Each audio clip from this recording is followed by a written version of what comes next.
एक बार फिर बाजवा साहब की तरफ से ये अनाउंसमेंट आई है, कमर जावेद बाजवा की तरफ से, जो कि आर्मी चीफ हैं, कि अमेरिका को जो है वो यहाँ पे फौजी अड्डे बनाने की इजाजत उन्होंने दे दी एक तरह से बलूचिस्तान में। अब ये और बात है कि वो 2 दिन ये न्यूज चलती रही, उसके बाद लोगों ने कहा कि इन्होंने ना पार्लियामेंट से पूछा, ना प्राइम मिनिस्टर से पूछा, ना किसी से, और इस तरह से अनाउंसमेंट कर दी है।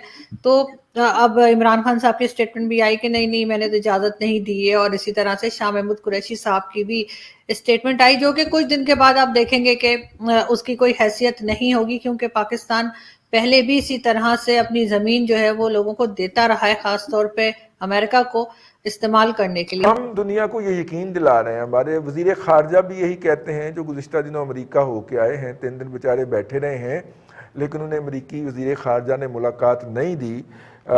वो भी फरमाते हैं कि हमने किसी को ना इस तरह के दिए हैं और अड्डे ना देने का इरादा है। उसके बाद फिर एक डेवलपमेंट होती है, हमारे मुईद यूसुफ साहब जो नेशनल सिक्योरिटी एडवाइज़र हैं, वो अपने अमरीकी हम मनसब से मिलते हैं और कुछ फहरिस्तों का तबादला होता है, और फिर हमारा दफ्तर खारजा जो है उसके ज़राए के हवाले से ये ख़बर लीक की जाती है कि मुशर्रफ साहब का जो एग्रीमेंट है जो उन्होंने अपने दौर के अंदर किया था 9/11 के फ़ौरन बाद, उसकी रोशनी में हमने एक बर्री कॉरिडोर दे रखा है और कुछ रीफिलिंग की यानी कि फ्यूल रीफिलिंग की जो है वो सहूलियात दे रखी हैं, और वो उसी मुआहदे के तहत जारी रहेंगी।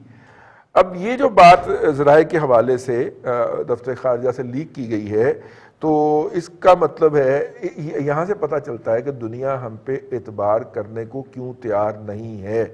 तो क्या जिस तरह पहले होता था कि यहाँ से उड़ने वाले ड्रोन, टरबेला से उठने वाले ड्रोन अमेरिका में अफ़गानिस्तान में हमले करते थे और वहाँ से लोग खुदकुश बम बांध के आके यहाँ पे फटते थे, क्या अब ये तारीख अपने आप को दोहराने जा रही है? और ये जो पाकिस्तान बार बार क्लैरिफाई कर रहा है कि हम ना अमेरिका को कोई अड्डे दे रहे हैं, ना कोई और सहूलत दे रहे हैं, लेकिन दुनिया मान नहीं रही। भट्टी साहब, अब ये क्यों नहीं मान रही दुनिया हमारी बात? हमारे दफ्तर खारजा ने तरदीद की, हमारे वजीर खारजा ने तरदीद की, और अब चाइना के एक अखबार के अंदर, चाइना में आपको पता है मीडिया के अंदर क्या चीज़ छपती है, वहाँ का सरकारी वर्जन छपता है, तो उन्होंने एक आर्टिकल छपा है और उसके अंदर लिखा गया है कि अगर चाइना के इर्द गिर्द वाक़या किसी मुल्क के अंदर अमेरिका अपने अड्डे बनाता है तो उस मुल्क को चाइना का दुश्मन तस्वर किया जाएगा।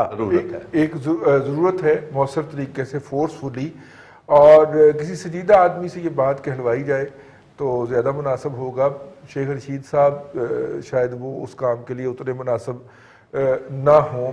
तो ब्रिगेडियर साहब, गोइंग फॉरवर्ड फ़र्ज़ करें अगर अमेरिका ये यूज़ करता है तो हमें कॉन्सिक्वेंस क्या भुगतने पड़ेंगे?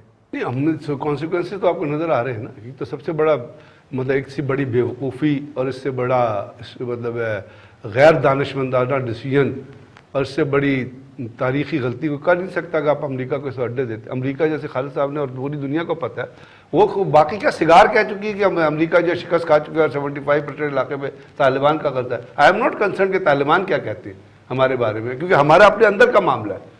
कुछ देना या नहीं देना तो हमारे अंदर का मामला है ना। खत्म हो गई है तो हमें क्या मतलब है गैर का। हमारा चाइना के साथ जो कुछ चल रहा है, जिस तरह हमारी उनके साथ नेगोशिएशन चल रहे हैं, कोऑपरेशन, उसमें आप एक और चीज को और दुनिया ये कह रही है कि अमेरिकन जो है they are playing hypocritic game यहाँ पे खेल रहे हैं, क्वाइट कर रहे हैं, उसके चाइना के खिलाफ इंडिया को इक्विप कर रहे हैं, चाइना के खिलाफ यहाँ पे नई चीजें लेके आ रहे हैं, इंडिया के अंदर जो कुछ हो रहा है वो आपको पता है। तो इस मौके पर आप एक सिंकिंग बोट में जंप करेंगे क्या? इस दुनिया की एक स्ट्रैटेजी है कि जो किश्ती डूब ना रही हो, डोल भी रही हो, आप उसके अंदर जाके बैठ जाए। तो हमारे पॉलिसी साजों को बड़ा क्रिटिकली सोचना होगा। अब वो शमसी एयरबेस खत्म हो गया तो naturally there are no asset at present, कोई एसेट पाकिस्तान के अंदर मौजूद नहीं है।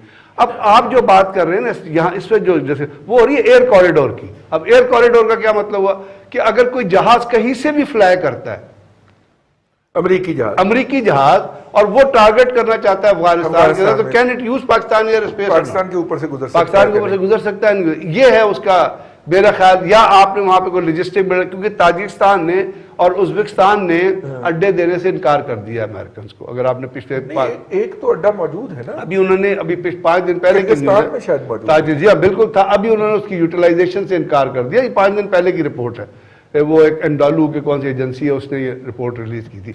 अब ये अगर रह गया तो इस वक्त अमेरिकन आपसे वो ये नहीं कह रहे कि हम आके यहाँ आके बैठ जाएंगे, अड्डे यहाँ से उड़े, वो एयर पैसेज गालिबन जो I am not privy to that, या गवर्नमेंट ये कहती है कि हम कोई अड्डे नहीं, आई बिलीव के they will not give because possibility नहीं।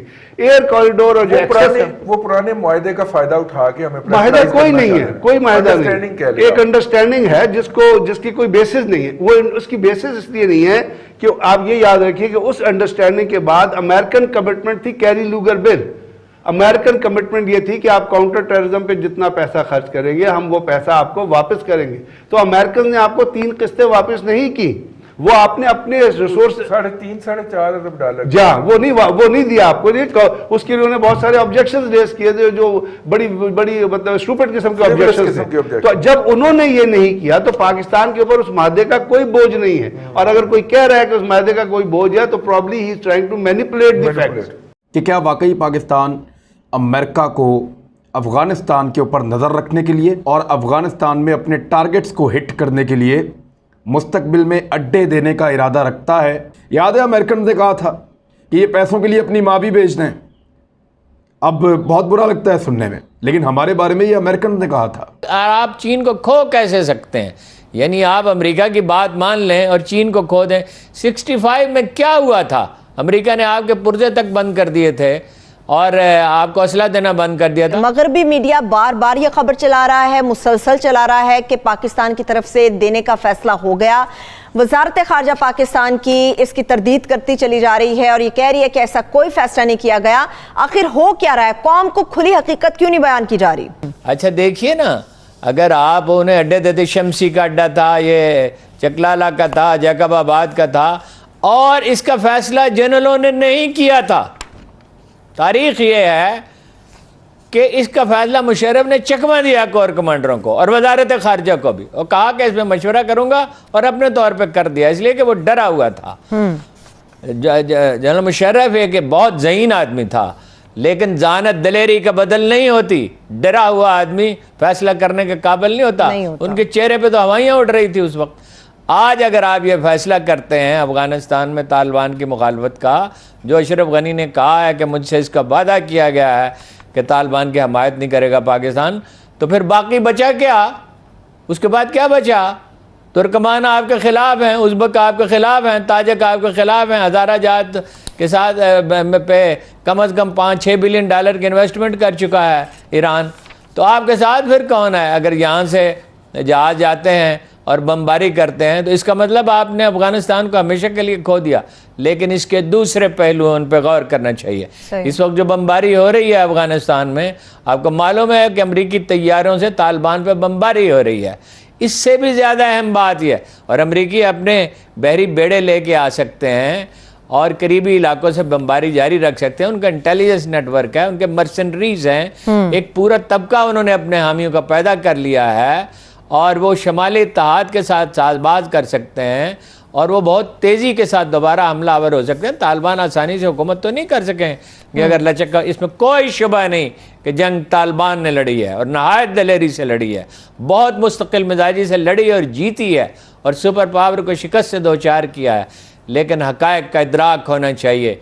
रूसियों ने कहा है बिल्कुल साफ अल्फाज में कि तालिबान अपनी इजारादारी कायम करने की कोशिश न करें।